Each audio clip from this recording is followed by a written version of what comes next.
Bom dia, boa noite. Jéssica Maldonado, GE. Globo. Hoje a gente viu um Fluminense que criou mais do que no último jogo. Eu queria, essa avaliação sobre isso, sobre o primeiro tempo, mas o que chamou a atenção, acho que foi a modificação ali no intervalo, a leitura que você fez da saída do Serna e a entrada do Soteldo, que não vinha jogando também, estava com uma questão ali na coxa, uma questão muscular, se eu não me engano. Então, se puder falar sobre essa leitura e se o Soteldo, depois dessa atuação, participação em gol também, tem ali uma vaga em aberto pelo lado esquerdo, já que o Serna não tem correspondido tanto assim. Ganamos bien de principio a fin, tuvimos un dominio casi absoluto, después se complicó por esas cosas que tiene el fútbol, que a veces tener la posibilidad estadística y demás y recursos de poder liquidar un juego y no lo haces, entonces el rival está solo a un gol de poder empatarte, en poder complicarte el partido, que fue lo que ocurrió. O sea, una jugada, digamos, casi aislada, con un remate un poco lejano, termina complicando el partido aún más, injustamente para mí, porque repito que tuvimos un dominio absoluto, pero yo creo que en este tramo del campeonato, salvo alguna excepción, como puede ser Flamengo, que está siendo muy contundente, me parece que el ganar, aunque sea por un resultado mínimo, independientemente de cómo venga el rival, termina siendo la prioridad. Claro, si ganás teniendo un dominio casi absoluto es mejor, como pasó hoy, y si ganás goleando sería mucho mejor, ¿no? Si ganás por más de un gol sería mucho mejor. Bueno, de estas tres cosas que estoy hablando, ganar jugando bien y golear, nos faltó por ahí meter más goles para no sufrir y porque creo que era lo más justo, lo que más cabía en relación al resultado. Eso por un lado. Por otro lado, Serna es un jugador más de situaciones largas, de espacio y situación de uno contra uno. Como yo armaba una línea de 5 más baja, esto hace que el extremo tenga dos jugadores, muchas veces el ala derecha, en el caso de Serna, el ala derecha y su stopper derecho. Entonces entendimos que es simplemente un juego para las características de Soteldo, porque es más de espacio corto, porque es más de driblear en espacio corto, porque es un jugador que te encara en el área, donde el defensor no sabe si realizar un quite o no. Entonces nos parecía que el partido estaba para Soteldo.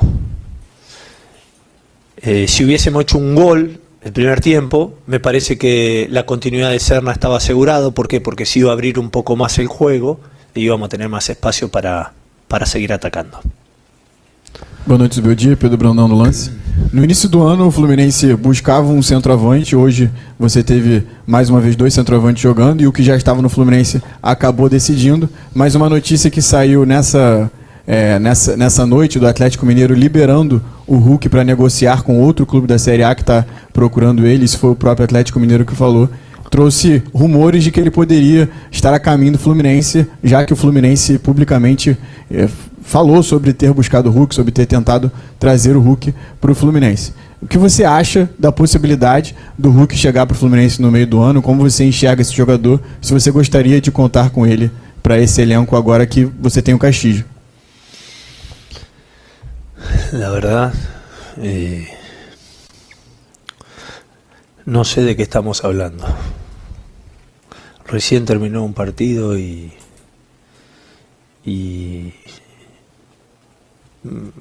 me estoy enterando por tu boca de esta situación. Desconozco el tema, entonces prefiero no decir nada. Bom dia. Boa noite. Rafael Siqueira, do Jornada KTO 1902. Fluminense, agora, na quinta-feira, vai à altitude de La Paz enfrentar o Bolívar, né? Bolívar hoje venceu no Campeonato Boliviano por 6-0, um resultado bem contundente por lá. E a altitude é algo que nos Ahora, 6-0. hoje isso. E a altitude é algo que sempre vem na vida do Fluminense visto como algo, como espaço para poupar jogadores, para preservar, e pela classificação do Fluminense na Libertadores não é possível, né? O Fluminense tem que ir com força máxima. Você, para mim, lá na Vila Belmiro, falou de vários esquemas táticos que o Fluminense poderia jogar em situações diferentes. Na altitude, você considera uma situação diferente, onde você precisa escalar o time de maneira diferente por ser altitude contra o Bolívar? Obrigado. Sí, eso es un contexto diferente. Vamos a tratar de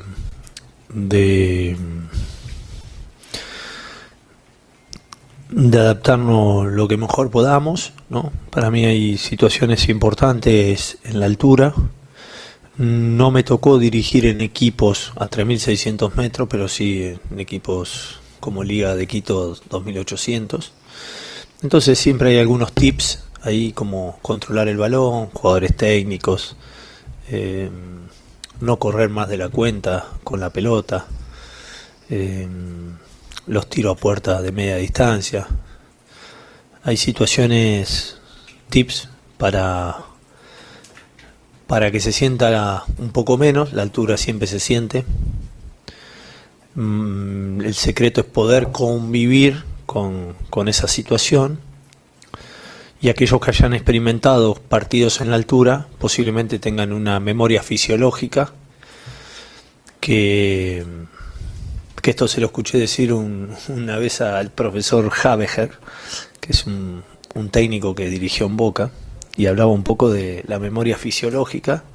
Aquellos jugadores que están acostumbrados a jugar en la altura, que por más tener un equipo del llano, pero que habitualmente cada 15 días suben a la altura, les queda un proceso de memoria fisiológica. O aquellos jugadores, por ejemplo, como en Ecuador, que están jugando en Europa, pero vienen las eliminatorias a jugar en Quito, esos jugadores, por más que estén jugando en el llano, tienen una memoria fisiológica que básicamente tiene que ver con haber experimentado el haber jugado en la altura. Entonces, un poco te vas a ahogar, te vas a sentir la altura, más es importante el haber tenido experiencia para no agravar esa situación, sino convivir de la mejor manera.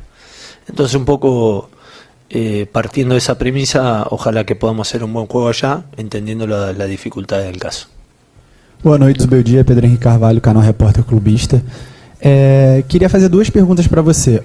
A primeira é que se já aconteceu aquele amistoso que você tinha falado no final da temporada passada, que eu ficava te perguntando sobre base, se já aconteceu isso e se já despertou alguma joia nova de Xerém dos seus olhos. E em relação ao Martinelli e ao Lúcio Acosta, hoje eu conversei com alguns torcedores do Fluminense e eles estão meio aflitos com a situação da perda desses dois jogadores. Queria que você falasse a principal dificuldade que você tem encontrado para montar um time sem um dos dois principais jogadores do Fluminense. Obrigado.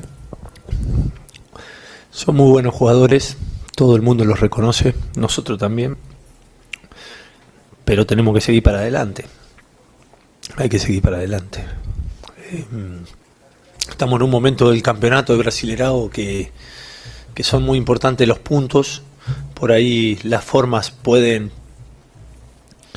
ir cambiando dependiendo el perfil de jugador que está jugando. Pero bueno, hoy por ejemplo un penal estuvo por una bola parada a favor, pero justo un poco con Riquelme. Realmente, así como hace un tiempo atrás me preguntaron por él y bueno, yo respondí una cosa que no recuerdo bien ahora que había respondido, pero que estaba entrenando, que estaba considerado y demás, creo que algo así. Más debo decir que ahora Riquelme lo he visto destacándose en los entrenamientos y para mí eso es importante. Pequeñas cosas que lo he visto bien. Y bueno, un poco la historia de los jóvenes así, un poco los vaivenes emocionales, rendimientos, entrenamiento y demás, te dan indicio para decir, bueno, ahora lo vemos bien, por ahí vienen los minutos, Dios quiera, pero ya está en consideración. Por ejemplo, el otro día con Santos, ya el último partido me quedé ahí para colocarlo. Hoy tenía ganas también de colocarlo, más tenemos buenos jugadores jugando, pero está ahí y me pone contento porque estoy viendo ahora un Riquelme que era el mismo que encontré en septiembre, ¿no? Entonces cabe aclarar que la mención sobre Riquelme. Boa noite, Zubeldia. Wilson Forte da Central Fluminense. Com essa sequência de jogos, você vem rodando bastante o time e queria te perguntar sobre o revezamento ali no ataque, né? O Castilho e o John Kennedy vem se revezando, cada jogo um começa. E queria que você comentasse mais sobre isso, sobre o momento de cada um, sobre a partida deles hoje. E é isso, sobre o momento deles no Fluminense agora. ¿Qué achás você? Eu gosto do Castilho. ¿De los dos o Comenta dos dois, né? jugátela? ¿Los dos o uno? Dos dois. Los dos. ¿Y qué hacemos? ¿Juegan los dos? Não entendi o que foi. ¿Juegan los dos Dá pra jogar juntos? juntos. ¿Son complementarios? ¿Se entienden entre los dos? Foi você que tem que dizer. No, me pregunta você. Primero você respondió que gustaba de uno. Después cuando repregunté dice, no, los dos. No quiso quedar mal con uno de los dos. Dije, pero no, uno. Ahora los dos. Bueno, lo que creo es que nos están dando mensajes de que son complementarios, de que se entienden uno al otro. Siempre jugar con dos atacantes te genera un vacío en la parte central, en una llanela de bloque medio, en donde ese vacío que habitualmente lo utiliza el media atacante o un media elevando, con dos centrodelanteros, ese vacío lo tiene que ocupar, ese espacio lo tiene que ocupar de manera alterna uno de los dos. Yo, por ejemplo, cuando en Lanús, hace un par de años atrás, jugaba con, si vos sabés de fútbol vas a saber lo que te estoy diciendo, jugaba con José San y jugaba con el Flaco López, los dos de centrodelantero. Pero el Flaco López se tiraba de 9,5 y San quedaba fixo entre los centrales. O al revés, alternaban. Y los dos pudieron ser goleadores del torneo conviviendo en el mismo equipo. Entonces la complementariedad entre los dos es muy importante. Si yo apuro esa situación, si yo acelero esa situación, quizás termino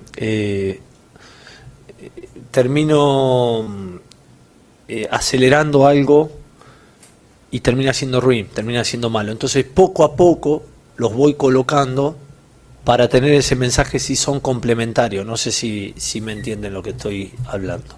Entonces la idea es que ellos vayan teniendo cada vez más minutos juntos para jugar de titular en algún momento o jugar más minutos dentro del juego.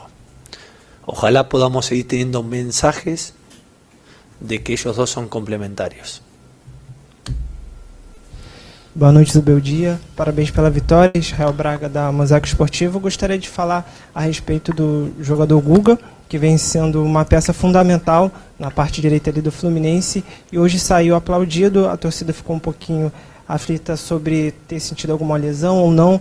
Gostaria de saber o que ocorreu e como você planeja trabalhar essa parte direita caso aconteça algo. Hizo un buen partido. Los dos laterales hicieron un buen partido. El equipo en general hizo un buen partido. Entonces sabemos bien que están en un buen nivel todos. Puede haber alguno bajo, pero por circunstancias del partido, no porque estén mal. Entonces tenemos un buen grupo. Independientemente de las posiciones, tenemos un buen grupo. A última aqui para encerrar. Zubeldia, boa noite. Lucas Basílio da Web Rádio Piabanha. Eu queria que você comentasse sobre o Alisson. Qué voz de locutor tenés. Voz de locutor. Muito obrigado, Zubeldia. Víctor Hugo Morales. ¿Conoce a él? No. Ok. Eu queria que você comentasse sobre o Alisson, que jogou nas últimas 3 partidas do Fluminense, iniciando como titular em 2, contra o Santos e também contra a equipe do Operário, e entrando hoje no segundo tempo e dando assistência para o gol do John Kennedy. E eu queria saber se você está opção mais vezes como titular ou se também pretende transformá-lo numa espécie de 12º jogador. No, no, bien. Jugará de titular, jugará de suplente. Hoy me encantó esa troca, tanto Paulo como él. Era el momento justo para utilizar ese tipo de jugador ahí en el medio. Me gusta mucho los jugadores que juegan bien también, o sea, que juegan bien en espacio reducido, en situaciones adversas. Alisson es un jugador de eso. Creo que se juntaron bien en el segundo gol ahí y terminó siendo un golazo. Entonces el equipo está bien. El equipo está bien. Gracias,